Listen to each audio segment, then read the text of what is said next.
যে বিষয় নর্মালি আপনারা জানেন যে 15টা ক্লাব নিয়ে একটা ইস্যু ছিল।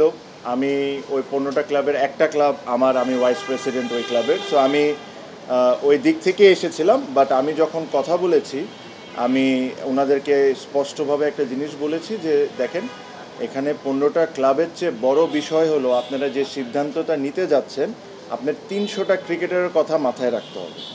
কেন এই 15টা ক্লাব রেগুলারলি ক্রিকেট খেলে, বিভিন্ন ডিভিশনে ক্রিকেট খেলে, বিভিন্ন ডিভিশনকে প্রত্যেকটা প্লেয়ারদেরকে পেমেন্ট করে, ওই টাকা দিয়ে কিন্তু তাদের একটা বছরের 70-80% আয়। আর তাদের প্লেয়ারদের কথা খালি এখানে আসছে না, প্লেয়ারদের সাথে তাদের পরিবারের জড়িত। তো আপনারা যে সিদ্ধান্ত নেবেন, সিদ্ধান্ত নেওয়ার সময় এই জিনিসটা আপনাদের মনে রাখতে হবে। সেকেন্ডলি, ফর এক্সাম্পল, যে যে নিয়মে এই জিনিসটা করা হচ্ছে, কি কারণে করা হচ্ছে এটা স্পষ্টভাবে ক্লিয়ার, কেন করা হচ্ছে এটাও স্পষ্টভাবে ক্লিয়ার। এখানে আমাদেরকে এটা রকেট সায়েন্স না বোঝার জন্য যেটা কী কারণে করা হচ্ছে। আমি ওনাদেরকে কয়েকটা কথা বলেছি। আমি বলেছি যে দেখেন, এই 15টা ক্লাব নিয়ে যে ইস্যু ছিল, ইস্যুটা তো লাস্ট 6-7 মাস ধরে অনগোয়িং ইস্যু। এখনই আপনাদের এই কাজটা কেন করতে হলো? রাইট নাও এই জিনিসটা আপনাদেরকে কেন তুলে নিয়ে আসতে হলো? সেকেন্ডলি, বাংলাদেশের প্রত্যেকটা জায়গায় প্রত্যেকটা মানুষকে একটা অপশন দেওয়া হয়, একটা অপশন ক্রিয়েট করা হয়। আপনারা যদি 15টা ক্লাব নিয়ে যদি কোনো অবজেকশন থাকতো, তাহলে আপনারা কাউন্সিলর ফর্মটা দিলেন কেন? সেকেন্ড যে কথাটা হলো, এই কাউন্সিলরের যে 15টা কাউন্সিলরের মধ্যে আমি ধরে নিলাম 3-4জন যোগ্য কাউন্সিলর হইতে পারে, যারা আসলে ক্রিকেটকে ডেফিনেটলি খুব ভালো একটা জায়গায় নিয়ে যেতে পারে, বা তাদের একটা স্বপ্ন থাকতে পারে। তাদের স্বপ্ন তো আপনি নষ্ট করে দিলেন, বিকজ আজকে যদি এটা বিপক্ষে যায়, তাদের আর কোনো চান্সই নেই নতুন করে কাউন্সিলর হওয়া। যদি আপনারা তাদেরকে কাউন্সিলরশিপটা না দিতেন, তাদেরকে বলতেন যে এই ক্লাব থেকে যদি কাউন্সিলর হন এরকম একটা ঘটনা ঘটতে পারে, তাহলে তো ওই 15টা কাউন্সিলরের একটা অপশান থাকতো যে ওরা অন্য কোনো একটা ভাবে এসে হলেও কাউন্সিলর হইতে হইতো। সো আমি ওনাদেরকে একটা জিনিস বলেছি, আমি বলছি যে দেখেন, যেহেতু এটা ক্রিকেট বোর্ডের কথা, ক্রিকেটের কথা, অনেক সময় লয়ের উপরে যেও অনেক কিছু সিদ্ধান্ত নিতে হয় ক্রিকেটের ক্ষেত্রে।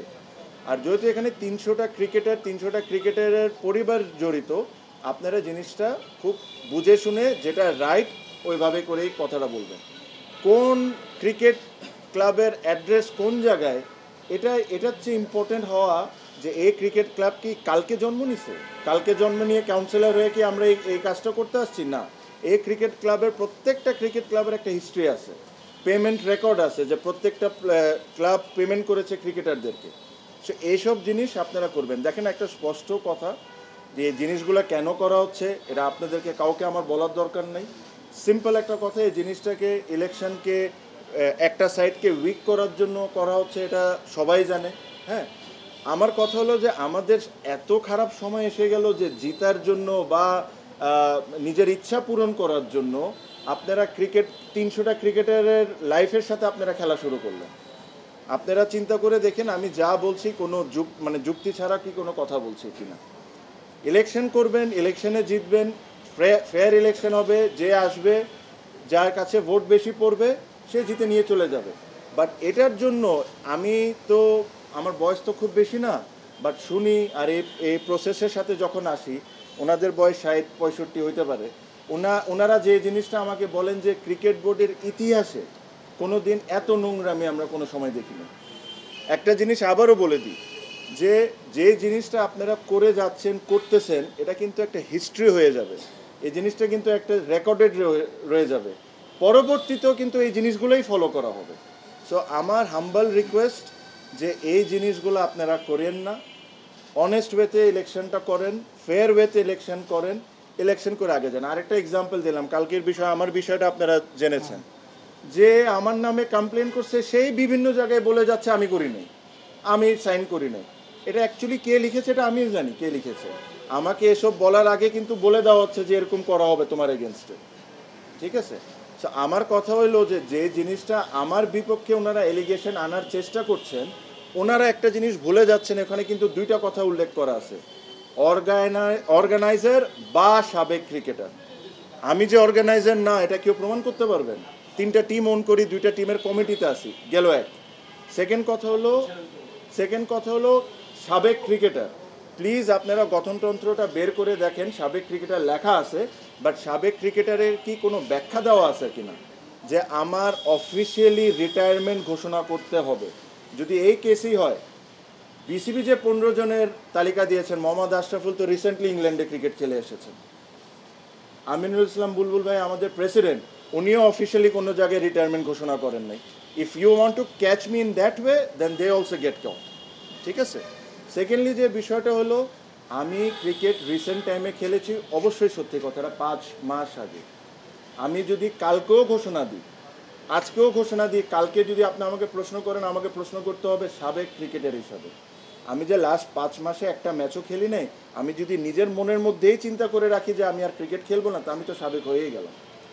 গঠনতন্ত্রতে যদি এই কথাটা লেখা থাকে যে একদম স্পেসিফিকলি আপনাকে অমুক ডেতে ঘোষণা দিয়ে দিতে হবে যে আপনি সাবেক ক্রিকেটার, তাহলেই আপনার এই কাউন্সিলরশিপের বৈধ, তাহলে আমি মানতে পারি। এই জায়গায় তো কোনো কিছু লেখা নেই।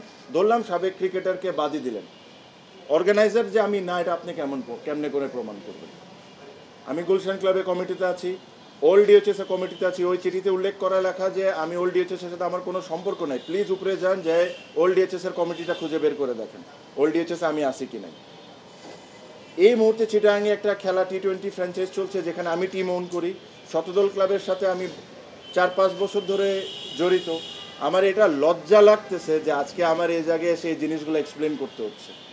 আমরা এতটাই নিচে নেমে যাচ্ছি জাস্ট কিছু ইচ্ছা ফুলফিল করার জন্য, যে আপনারা এ পর্যায়ে নিয়ে আসতেছেন। আমি আবারও বলি, সঠিকভাবে ইলেকশন করি, হেরে যাই, কে প্রেসিডেন্ট হোক না হোক আমার কোনো কিচ্ছু যায় আসে না।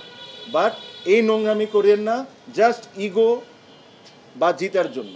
এটা এখানে ক্রিকেটের বিষয়, এখানে ক্রিকেটের 18 কোটি মানুষের ইমোশন এটার সাথে জড়িত।